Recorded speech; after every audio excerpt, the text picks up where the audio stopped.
Good morning, student. Study with Vijay Lakshmi Gupta. Hello student, मेरे YouTube channel में आप सभी का स्वागत है. उन छात्र छात्राओं के लिए ही विशेष रूप से यह आज मेरा यूट्यूब चैनल में मैंने वीडियो को डाउनलोड किया है, जिन्होंने 2024 में क्लास 11 में एडमिशन लिया है और जिनका फर्स्ट लैंग्वेज हिंदी है. तो चलिए हम लोग अपना अध्ययन आरंभ करें. आज हम लोग अमीर खुसरो की पहेलियाँ या बूझ पहेली का अध्ययन करेंगे. सर्वप्रथम हम लोग अमीर खुसरो का कवि परिचय के बारे में जानेंगे. अमीर खुसरो का जन्म सन 1253 ईस्वी में एटा, उत्तर प्रदेश के पटियाली नामक कस्बे में हुआ था. इनका पूरा नाम अबुल हसन जमीनुद्दीन तथा खुसरो इनका उपनाम था. जलालुद्दीन खिलजी ने इन्हें अमीर की उपाधि से सम्मानित किया था. अमीर खुसरो मध्य एशिया की लाचन जाति के तुर्क सैफुद्दीन के पुत्र थे. बलबन के राज्यकाल में शरणार्थी के रूप में भारत आकर बसे थे. अमीर खुसरो एक बहुत ही अच्छे कवि थे. जीवन के सभी क्षेत्रों के लोग उनकी रचनाओं में जो पढ़ने में इंटरेस्टेड है, रुचि रखता है, वे सभी इनकी रचनाओं में रुचि रखते हैं. अमीर खुसरो ज़्यादातर प्रेम, आध्यात्मिकता और समाज के अवलोकन के बारे में ही इन्होंने अपनी रचना में स्थान दिया है. खुसरो ने अपना संपूर्ण जीवन राजाश्रय में बिताया. उन्होंने गुलाम, खिलजी और तुगलक 3 अफगान राजवंशों, इस पर ध्यान दें, MCQ क्वेश्चन में आ ही सकता है. उन्होंने गुलाम, खिलजी और तुगलक 3 अफगान राजवंशों तथा 11 सुल्तानों का उत्थान पतन अपनी आँखों से देखा था. 3 राजवंशों और 11 सुल्तानों का. अमीर खुसरो ने अपना जीवन एक अच्छा इंसान होकर बिताया था, जिसके कारण आज वो उपस्थित नहीं है. फिर भी हम लोग उनकी पहेलियों का अध्ययन कर रहे हैं और उनके जीवन से हमें भी यही सीख लेनी चाहिए कि हम भी एक अच्छा इंसान बनकर ही अपना जीवन बिताएंगे. तो चलिए अब हम लोग अमीर खुसरो की पहेलियों का अध्ययन करेंगे. सर्वप्रथम हम समझेंगे कि पहेली यानी पजल क्या है. पहेली एक प्रश्न है जिसका सही अर्थ या उत्तर जानने के लिए सावधानीपूर्वक विचार करने की आवश्यकता पड़ती है. उसका समाधान रूपक के रूप में व्यक्त किया जाता है. एक उदाहरण हम लोग लें. जैसे एक पहेली है, ज़रा ध्यान से सुनिएगा और फिर उसका जवाब पहले देना, उसके बाद उत्तर पढ़ना. पहेली है, जितना ज़्यादा अंधेरा तुम्हारे पास होगा उतना ही तुम कम देख पाओगे. जितना ज़्यादा अंधेरा तुम्हारे पास होगा उतना ही कम तुम देख पाओगे। इसका जवाब क्या है? थोड़ा सा सोच करके तब जवाब सुनिए। इसका जवाब है अंधकार। यानी अंधेरा जितना ज़्यादा होगा हमारे पास, हम उतना ही कम देख पाएंगे। अंधेरी रात में हम लोग देख नहीं सकते हैं। हम लोगों को देखने के लिए किसी रोशनी की आवश्यकता पड़ती है। तो चलिए अब हम लोग उनकी जो पहली पहेली है उस पर ध्यान दें। तो पहेली उनकी जो पहली है उस पर तो ध्यान देंगे ही, और उसके जो कड़े शब्द हैं, जो शब्द हैं, उन पर भी हम लोगों को ध्यान देना है। तो पहली पहेली है, उसका अध्ययन करेंगे। बाला था जब सबको भाया। बाला था जब सबको भाया, बड़ा हुआ कुछ काम न आया। बड़ा हुआ कुछ काम न आया। खुसरो कह दिया उसका नाव। खुसरो कह दिया उसका नाव, अर्थ करो नहीं छोड़ो गाँव। यदि पहेली को सही तरीके से पढ़ा जाए तो अपने आप उसका अर्थ जो है थोड़ा समझ में आ जाता है। विशेष विचार करने की आवश्यकता तो पड़ती है, क्योंकि पहेली फिर कही क्यों गई। जैसे लिखा है, बाला था जब सबको भाया। बाला था यानी जब छोटा था तो सबको भाया, सबको अच्छा लगा। बड़ा हुआ कुछ काम ना आया। जब वह बड़ा हो गया यानी बढ़ गया। हम लोग नॉर्मल तरीके से सुहागिन स्त्रियां जब शाखा पोला या चूड़ियाँ पहनती हैं, यदि वह टूट जाता है तो कोई ये नहीं कहता है कि चूड़ी टूट गई, कहता है चूड़ी बढ़ गई या शाखा बढ़ गया या पोला बढ़ गया। तो अमीर खुसरो भी यहाँ पर उस बड़े शब्द का प्रयोग किए हैं, यानी वह बुझ गया। जब वह छोटा था तब तो सबको अच्छा लगता था, लेकिन जब वह बुझ गया तब कुछ काम न आया। अब बुझना शब्द जब यहाँ आ गया है तो समझ में आ रहा है कि कुछ आग ही जलती भी है और बुझती भी है। तो नॉर्मल तरीके से आग हम लोगों को कब अच्छा लगता है? दिया के रूप में। दीपक जब जलता है तो बहुत अच्छा लगता है। तो दीपक जब छोटा सा दीपक हुआ, दिया जल रहा है तो बहुत ज़्यादा ही अच्छा लगता है। तो इसलिए खुसरो ने इस पहेली को इस तरह से लिखे हैं कि बाला था जब सबको भाया, बड़ा हुआ कुछ काम ना आया। जब वो बड़ा हो गया तो कुछ भी काम में नहीं आया। खुसरो कह दिया उसका नाव। नाव यानी नाम। खुसरो ने तो उसका नाम बता दिया है। यदि आप उसका नाम नहीं बता पा रहे हैं, नहीं विचार कर पा रहे हैं, तो एक हंसते हुए शब्द में उन्होंने लिखा है, अर्थ करो नहीं छोड़ो गाँव। यानी तब तो यदि नहीं अर्थ बता पा रहे हो तो यहाँ से गाँव से निकल जाओ, यानी यहाँ से निकल जाओ। तो यहाँ से निकल जाओ मतलब ये थोड़ी बोला जा रहा है कि गांव छोड़कर बाहर चले जाओ यदि आप अर्थ नहीं बता रहे हैं। यदि जस्ट पहेली है तो मनुष्य कहता ही है कि हाँ भाई नहीं बता पाओगे तो तुमको ये सज़ा मिलेगी। तो इस तरह से नॉर्मल एकदम साधारण है, इसके ऊपर ज़्यादा ध्यान नहीं देना है कि एक अर्थ नहीं बताएंगे तो गाँव छोड़ देंगे, ऐसी कोई बात नहीं है। जस्ट एक पहेली है। तो इसमें हम लोगों को साधारण तरीके से समझ में आ ही जाना चाहिए कि जब हम इसके शब्दार्थ पर ध्यान देंगे, बाला था यानी छोटा होने पर, छोटा था जब। भाया अच्छा लगा। बड़ा हुआ यानी बढ़ जाने पर, बुझ जाने पर। नाव यानी नाम।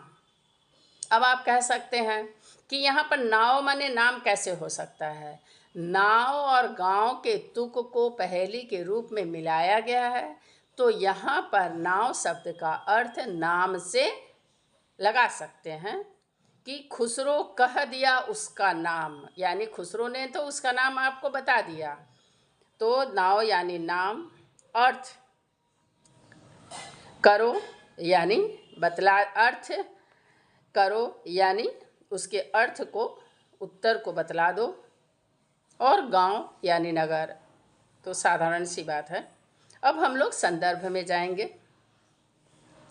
उपरोक्त जो पहेली है यह 11वीं कक्षा के हिंदी साहित्य, कला, संस्कृति और अभिव्यक्ति, ये आपके पाठ्य पुस्तक का ही नाम है, हिंदी साहित्य, कला, संस्कृति और अभिव्यक्ति। इस पाठ्य पुस्तक में ही ये संकलित पहेलियाँ शीर्षक से अवतरित है। आदिकालीन कवि अमीर खुसरो इसके रचनाकार हैं। उम्मीद करती हूँ यहाँ तक तो समझ में आया है। अब हम लोग प्रसंग में जाएंगे। प्रसंग का अर्थ ही होता है कि यह जो पहेली लिखी गई किस प्रसंग में क्या कहना चाह रहे हैं। तो इस पहेली में खुसरो जी ने नाम, काम और गांव के महत्व को दीपक के माध्यम से बताया है कि दीपक की जो रोशनी है, दीपक है, उसी के माध्यम से नाम, काम और गांव के महत्व को बताए हैं। अब हम लोग मूल व्याख्या में जाएंगे कि इसकी व्याख्या क्या है। खुसरो पहेली पूछते हैं कि वह क्या हो सकता है जो बाला था जब, अर्थात जब छोटा था सबको भाया यानी सभी को अच्छा लगता है, या लगा बड़ा हुआ यानी बढ़ गया अर्थात बुझ गया। इस पर ध्यान दें, जब सुहागिन स्त्रियों के हाथ की चूड़ियाँ या शाखा पोला टूट जाते हैं तो कहा जाता है कि बढ़ गया है। यहाँ बढ़ा हुआ यानी बुझ गया तो कुछ काम न आया, अर्थात बुझ जाने पर, दीपक जब बुझ जाता है तब उसके बाद वह किसी काम में नहीं आता है, उसको दोबारा फिर से साफ किया जाता है और फिर से दीप को प्रज्वलित किया जाता है। यदि मिट्टी के दीपक हैं तो उसे फेंक दिया जाता है, और यदि पीतल या किसी भी धातु के हैं तो निश्चित रूप से उसको धो करके उससे काम लिया जाता है। ये हम सभी जानते हैं। आज हम लोग 11 में पढ़ रहे हैं तो निश्चित रूप से इतना ज्ञान तो है ही। खुसरो कह दिया उसका नाम, अमीर खुसरो जूनियर तो उसका नाम बता दिए हैं। अब आप विचार कर उसका नाम बताइए, थोड़ा ध्यान दीजिए, सोचिए, समझिए और फिर उसके नाम बताने की कोशिश करिए। यदि आप नहीं अर्थ कर पा रहे हैं, बता नहीं पा रहे हैं तो गांव छोड़कर के चले जाइए, यानी जहां आप खड़े हैं वहां से आप हट जाइए। इसको हम लोग साधारण तरीके से ले ही सकते हैं कि जहां आप उपस्थित है, चलो भाई यहाँ से हटो, नहीं बता पा रहे हो तो चलो हटो आगे, अब दूसरे कोई को मौका दिया जाएगा। इसको हम लोग समझ पाते हैं, ठीक है। इसी अर्थ में यहाँ पर लिया गया है। तो इस पहेली का उत्तर है दीपक की रोशनी। सिर्फ दीपक नहीं लिखेंगे। सिर्फ दीपक लिखने से क्या होगा, दिया जला और बुझा दोनों अवस्था में मिल सकता है, लेकिन यहाँ सिर्फ दीपक की बात नहीं कही गई है, दीपक की रोशनी की बात कही गई है कि जब वह छोटे रूप में जलता है तो सबको अच्छा लगता है, लेकिन जब बुझ जाता है तो वह किसी काम में नहीं आता है। तो दीपक की रोशनी छोटी अर्थात जलते रहने पर सभी को अच्छी लगती है, लेकिन बढ़ जाने पर अर्थात बुझ जाने पर किसी काम के नहीं आती, अर्थात बेकार हो जाती है। खुसरो जी ने तो उसका नाम बता दिया। अब आप इस पहेली को हल करो, और नहीं तो गांव छोड़कर अपने स्थान को, जहाँ पर आप खड़े हो, उपस्थित हो, उसको छोड़ करके आगे बढ़ जाइए, चले जाइए। तो यहाँ ये बताया जा रहा है कि बिना काम वाले को कोई नहीं पूछता है। मनुष्य के कर्म और व्यवहार यह दोनों ही अच्छा होना चाहिए। सिर्फ हमारा कर्म अच्छा होगा, व्यवहार अच्छा नहीं होगा, लोग लाइक करेंगे लेकिन उतना नहीं पसंद करेंगे। यदि आपके कर्म भी अच्छे हैं और व्यवहार भी अच्छे हैं तो देखने में आप चाहे जैसे लगें, आपकी अवस्था अमीरी की हो या गरीबी की हो, लोग इस पर ध्यान नहीं देंगे, क्योंकि हर कोई अपने लिए जीता है, हम यदि दूसरे को दे रहे हैं तो क्या देते हैं? अपनी व्यवहार देते हैं, अपना वक्त देते हैं। तो हमें उचित है इस दोहे के माध्यम से ये शिक्षा लेना कि हमें कर्म तो करना ही है, अपने व्यवहार को भी अच्छा बनाए रखना है और एक अच्छे इंसान की ज़िंदगी जीनी है, ताकि जो अच्छे लोग हैं उन्हें हम अच्छे लगें। तो बिना काम वाले को कोई नहीं पूछता है। नाम और काम के लिए दीपक की रोशनी की तरह बनना पड़ता है। दीपक की रोशनी ही इस पहेली का सही उत्तर है। उम्मीद करती हूँ कि आप लोग इस पहेली का अर्थ अच्छी तरह से समझ चुके होंगे।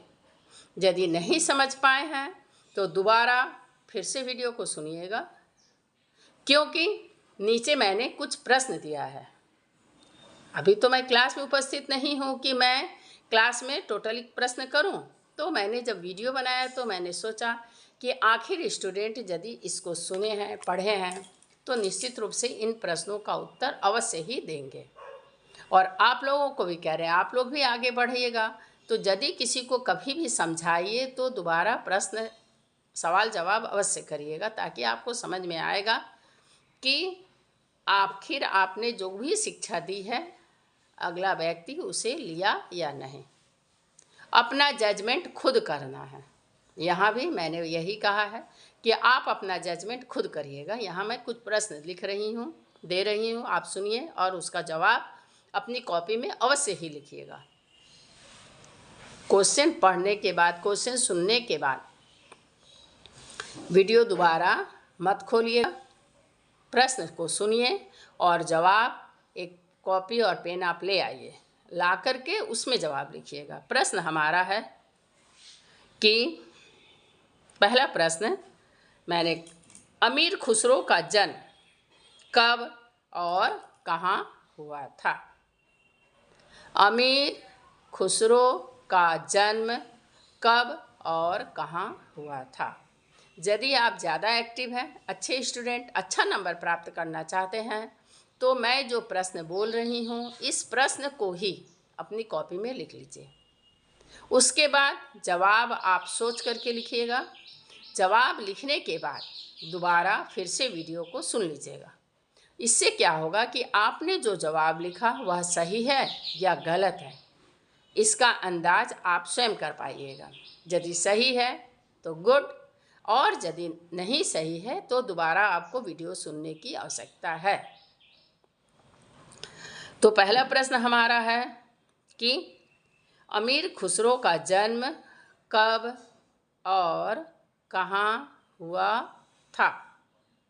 नेक्स्ट, अमीर खुसरो का वास्तविक नाम क्या था? अमीर खुसरो का वास्तविक नाम क्या था? खुसरो ने कितने तथा किन राजवंशों का उत्थान पतन देखा था? यहाँ राजवंश से शब्द पर विशेष ध्यान देना। खुसरो ने कितने तथा किन राजवंशों का उत्थान पतन देखा था? पहेली क्या है? पहेली क्या है? पहेली किसे कहते हैं? नेक्स्ट, किस पहेली का उत्तर दीपक है? वह कौन सी पहेली है जिसका उत्तर दीपक की रोशनी है? दीपक नहीं है, दीपक की रोशनी है। तो इसको लिखने के लिए क्या करना पड़ेगा आपको? आपके पुस्तक में पहेली लिखा हुआ है, तो पहले आप उस पुस्तक से उस पहेली को, इतने प्रश्न का उत्तर देने के बाद, ऐसे मैंने पहेली भी पढ़ा है, उसको आप सुने हैं, चाहें तो दोबारा आप याद कर लीजिएगा। तो उस पूरी पहेली को याद करने के बाद दोबारा उसे आप बिना देखे अवश्य ही लिखिएगा, क्योंकि आपका एमसीक्यू क्वेश्चन में रिक्त स्थानों की पूर्ति आती है, मैच करना रहता है। तो यदि आपको पहली अच्छी तरह से याद है तो एमसीक्यू क्वेश्चन का जवाब आप अवश्य ही सही देंगे। तो पहली अवश्य ही याद कर लेना, पूरे पहेलियाँ। अब मैंने यहाँ एक क्वेश्चन और दिया है कि रिक्त स्थानों की पूर्ति कीजिए। बाला था जब सबको भाया, डैश डैश डैश। दूसरी पंक्ति में लिखिए, खुसरो कह दिया उसका नाम। पहली पंक्ति में लिखिएगा, बाला था जब सबको भाया। दूसरी पंक्ति में, खुसरो कह दिया उसका नाम। उम्मीद करती हूँ कि अमीर खुसरो की पहली पहेली का अर्थ आप लोग अच्छी तरह से समझ गए होंगे। फिर भी यदि अर्थ से संपर्कित आपकी कोई भी समस्या है तो कमेंट बॉक्स में अवश्य ही लिखिएगा, मैं उसका जवाब ज़रूर दूंगी। और सब्सक्राइब यदि आप इस YouTube चैनल को कर दे रहे हैं तो अगली वीडियो, जब मैं अगली पहेली मैं नेक्स्ट वीडियो में दूंगी, वह है अमीर खुसरो का कवि परिचय। यहाँ पहला पहेली था, बोल करके थोड़ा सा वक्त मुझे ज़्यादा देना पड़ा, लेकिन इसके बाद इतना ज़्यादा वक्त पहेली में नहीं लगेगा। तो इस पर ध्यान दे करके यदि आप सुनना पसंद करते हैं तो सब्सक्राइब कर लीजिए ताकि अगली जानकारी भी आपको मिल जाए। धन्यवाद। आप लोग थैंक यू बोलेंगे, इसलिए मैंने धन्यवाद और वेलकम दोनों ही कह दिया है। अच्छी तरह से पढ़ाई लिखाई करिए, स्पेलिंग पर विशेष ध्यान दिया करिएगा। और राइटिंग, हैंड राइटिंग ही आपका परिचय है। हैंड राइटिंग यदि आपकी अच्छी है तो कोई भी आपके जो प्रश्नों के जवाब को पढ़ेंगे तो राइटिंग जवाब सही होने से, अच्छी हैंड राइटिंग है, स्पेलिंग मिस्टेक नहीं है, तो आप जो भी लिखिएगा पूरा नंबर आपको मिल जाएगा। आप 90 एबव पा सकते हैं। तो धन्यवाद, दोबारा वेलकम, बाय, ओके।